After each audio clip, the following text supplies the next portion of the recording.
Good morning, Willowbrook. It's Denise from your Madison campus, and I am excited to start the book of Job with you today. So, most of you, or a lot of us, have probably heard this story, or have made the comment, "Oh, he's got the patience of Job," and Job went through a lot. And I'm just going to talk about chapter 1. You're going to hear later on about how it all played out, and you may already know how it all played out. But so I want to pick up on a couple of things that we don't typically focus on when we're talking about Job. He went through a lot. But listen, in the first verses of Job 1, let's take a look at it.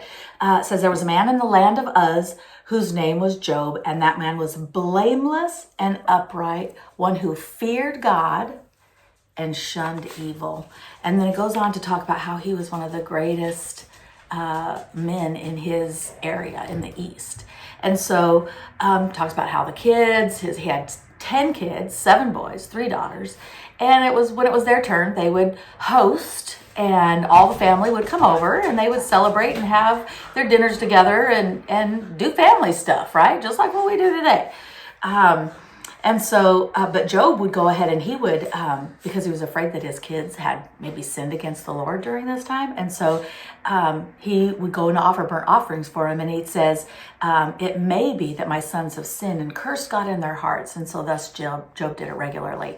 He wanted to make sure, he wanted to always be in right relationship with the Lord and make sure that his kids were too. And so Satan goes before the Lord, right? It says that in verse 6, now there was a day when the sons of God came to present themselves before the Lord, and Satan also came among them. And the Lord says to Satan, where did you come from? Like you didn't know, right? Where did he come from? And he says, I was on the earth, going to and fro, walking back and forth. And he says, then the Lord brings up Job, and he says, have you considered my servant Job? He there's none like him on the earth. He's a blameless and upright man, one who fears God and shuns evil. We want the Lord to talk about us like that too, right? So here's a great, God is talking so great about Job. And so then Satan says, yeah, but you've got a hedge of protection around him. Surely if something happened to him, he would curse you to your face. And God's like, okay, so go ahead. All that he has is in your power, but don't lay a hand on his person. Don't kill him. So Satan left the presence of the Lord. So they're having their dinner night at the oldest's house. And all of a sudden, in runs with this one guy. And he says, the oxen were plowing and the donkeys feeding beside them. And the Sabians raided them and took them away. Indeed, they have killed the servants with the edge of the sword. And I alone have escaped to tell you. While he was still speaking, another one came in. The fire of God fell from heaven and burned up the sheep and the servants and consumed them. I alone have escaped to tell you. Then he says, while he was still speaking, another one came in. Your sons and daughters were eating and drinking wine in the oldest brother's house, and suddenly a great wind came from the wilderness and struck the 4 corners of the house, and it fell on the young people, and they're all dead. I alone have escaped to tell you.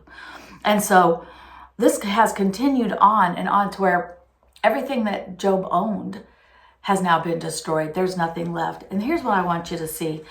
Then Job arose, tore his robe, shaved his head, and he fell to the ground and worshipped. And he said, naked I came from my mother's womb, naked shall I return. The Lord gave, the Lord has taken away.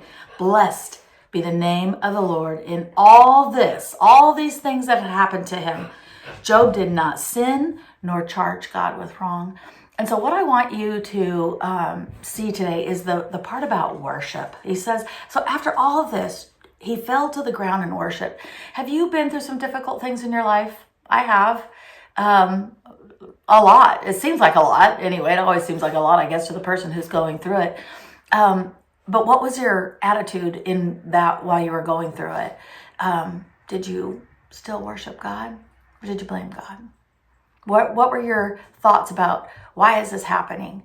Sometimes we don't know why. Like Job didn't know what had happened, the exchange between God and Satan. And that we do know that God allows things to happen in our life, right? And God allowed this to happen to Job. But Job stayed in right relationship with God. He didn't blame God. He didn't he wasn't mad at God at this point in the story, right? All this has happened, and his response, his reaction is to fall down on his knees and worship. And so I want to encourage you today, worship God, regardless of what your circumstances are, regardless of your situation. Worship the Lord. He's deserving of our praise, no matter what we're going through. We don't always understand it, but God does. And so a lot of times when we're worshiping, we should say, God, I don't understand what's happening to me. I don't know what's going on, but I know that you do, and I trust you. One of my favorite verses, Isaiah 26:3. It says that I keep my mind stayed on you, and I trust you. Right? He says, I have peace because my mind is stayed on you and I trust you. So when you're going through difficulties, keep your mind on the Lord. Trust that he's working everything out on your behalf. And no matter what the conditions, what the circumstances, have an attitude and a heart of worship. And keep that relationship with the Lord so that you can run to him, not from him. He's doing what he's doing, or he's allowing what he's allowing. And it's all going to work for your good, right? The Bible also talks about how Jesus has to be glorified in everything. So it may not seem like, how can Jesus be glorified in my pain? How can he be glorified in a cancer diagnosis? How can he be glorified in a divorce? How can he be glorified in a death of a loved one? We don't know at the time, but he will be. And our attitude needs to be one of worship and thankfulness and gratitude to God that he's working all things together for your good. That's what the word tells us, and that's what we stand on. So I hope that you'll keep that in mind. Regardless today, if your circumstances are good, bad, or indifferent, worship God and have a right relationship with him, be in good standing with him. Just love on him and bless his name. Have an awesome day. See you next time.